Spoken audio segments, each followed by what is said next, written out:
Assalamualaikum warahmatullahi wabarakatuh. Perkenalkan saya Muhammad Rafsan Jani Naksabandi. Kalian bisa memanggilku Aksa.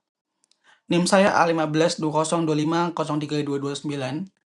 Saya dari kelas 9203. Di sini saya akan menjelaskan gender equality yang bertemakan SDGs. Lanjut aja ke slide berikutnya. Mengapa SDGs kelima? Mungkin saya jelaskan dulu terkait SDGs. SDG sendiri merupakan Sustainable Development Goals atau sebuah tujuan global yang dicetuskan oleh PBB, di mana SDG sendiri memiliki 17 tujuan global yang akan atau memiliki kefokusan sendiri pada sektor masing-masing. Mengapa saya mengambil SDGs kelima, yaitu Gender Equality? Karena saya sadar bahwa perempuan ini masih banyak mengalami diskriminasi dari berbagai aspek, dan juga perempuan mengalami berbagai kekerasan, contohnya kekerasan seksual dan yang lain-lain. Dan saya sadar bahwa kesetaraan gender ini bukanlah sekedar topik yang akan saya bahas hari ini, tapi merupakan sebuah pondasi fundamental untuk kemajuan dan kemakmuran suatu negara. Lanjut ke slide berikutnya. Landasan sosial. Oke, mungkin hal ini bisa menopang tema yang kita bahas hari ini. Yang pertama ada hak asasi manusia yang universal, di mana HAM ini melindungi kekerasan atau diskriminasi pelanggaran terhadap perempuan, di mana HAM ini menjamin kebebasan serta martabat yang ada tanpa memperhatikan identitas biologis. Yang kedua ada penggerak pertumbuhan ekonomi. Perempuan ini jika bekerja itu akan menimbulkan pertumbuhan ekonomi yang pesat, karena hal ini bisa mengoptimalkan potensi dari angkatan kerja yang produktif dan meningkatkan kemampuan jual beli di masyarakat. Yang ketiga ada ketahanan sosial, di mana jika perempuan juga ikut serta dalam kegiatan bermasyarakat, contohnya bekerja, ini bisa menimbulkan pertahanan sosial yang ada di masyarakat tersebut, di mana komunitas yang inklusif ini terbukti memiliki ketahanan yang lebih baik dan lebih aman dalam aspek budaya. Lanjut ke slide berikutnya. Kesenjangan representasi. Oke, ternyata yang setelah saya analisis dari sumber-sumber yang ada, kursi parlemen perempuan ini hanya berjumlah 21,9%, di mana angka ini sangat minim dari target yang ada, yaitu 30%.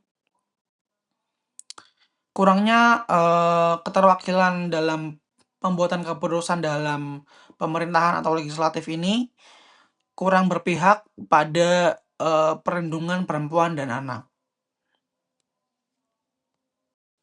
Oke, kesenjangan ekonomi. Mungkin ini akan menjadi saling berhubungan ya dengan yang tadi saya bahas, karena ini akan bahas seputar upah dan beban ganda yang dialami oleh perempuan.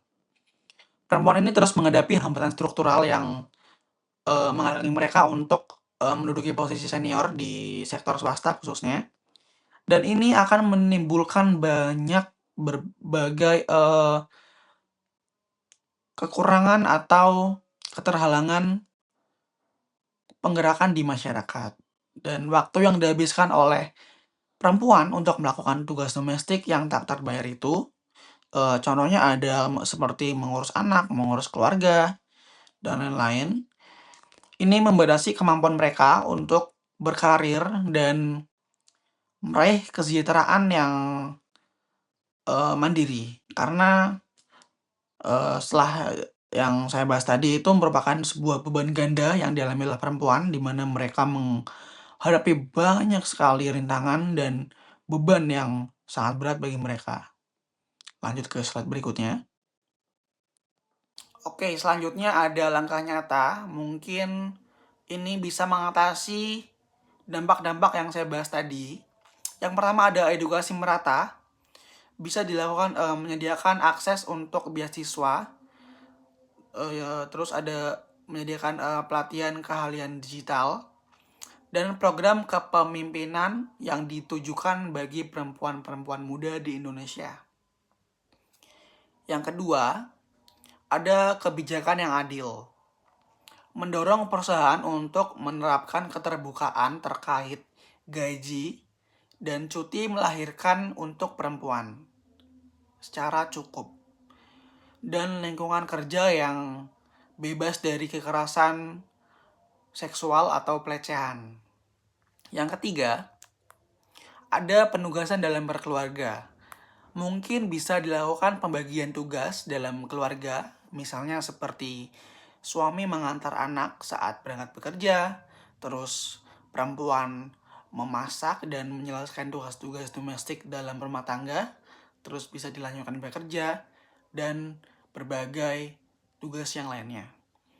Langsung lanjut ke slide berikutnya. Refleksi, oke. Ini mungkin bisa jadi acuan atau pandangan terkait SDGs kelima, yaitu Gender Equality. Kesetaraan gender bukanlah urusan perempuan semata, melainkan target asasi yang memerdekakan seluruh elemen manusia untuk maju bersama. Hal ini dicetuskan oleh Perserikatan Bangsa-Bangsa atau PBB. Oke, ini mungkin langkah yang bisa kalian lakukan untuk mengurangi atau menghilangkan diskriminasi terhadap perempuan. Setiap transformasi yang signifikan itu berawal dari pengertian sederhana di sekeliling kita. Ayo kita bersama-sama menciptakan suasana yang inklusif dan bersahabat untuk semua. Mungkin itu saja yang bisa saya sampaikan terkait materi hari ini. Maaf bila ada kesalahan kata atau perlakuan yang lancang. Terima kasih atas perhatiannya. Saya sampaikan. Wassalamualaikum warahmatullahi wabarakatuh.